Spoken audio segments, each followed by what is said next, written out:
Prior to the historic transatlantic reception on Signal Hill, in May 1901, two wireless stations from Marconi's Wireless Telegraph Company were ordered for the northern approaches to the Strait of Belle Isle. One was on Belle Isle, the other at Chateau Bay, 22 miles due west on the Labrador coast.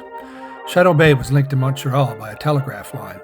The idea to construct the stations was due to the undersea telegraph cable connecting Newfoundland and the mainland being continually damaged by icebergs. After some initial issues at Chateau Bay, both stations were declared functional on October 25, 1901, and were the first wireless installations in Canada.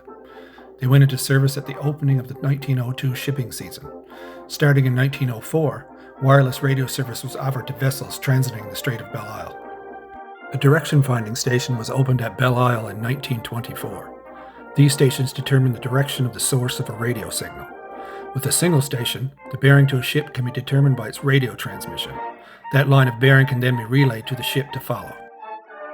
With two or more stations, a position fix can be determined by the intersection of the lines of bearing. Belle Isle proved exceptionally reliable in providing communications such as news and weather conditions to transiting vessels. Ocean liners would sometimes send fresh fruit to the radio operators.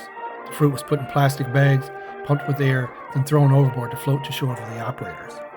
The liners would sometimes sail so close to shore that the radio operators would often hear the captain's voice over the loudspeakers describing the landscape to the passengers. For many vessels crossing the Atlantic, Belle Isle was the first station they made contact with. Messages would often deal with special docking requirements, but sometimes revealed subtle wishes crew members had to meet local ladies. The services provided at Belle Isle were transferred to the St. Anthony CGRS in 1969.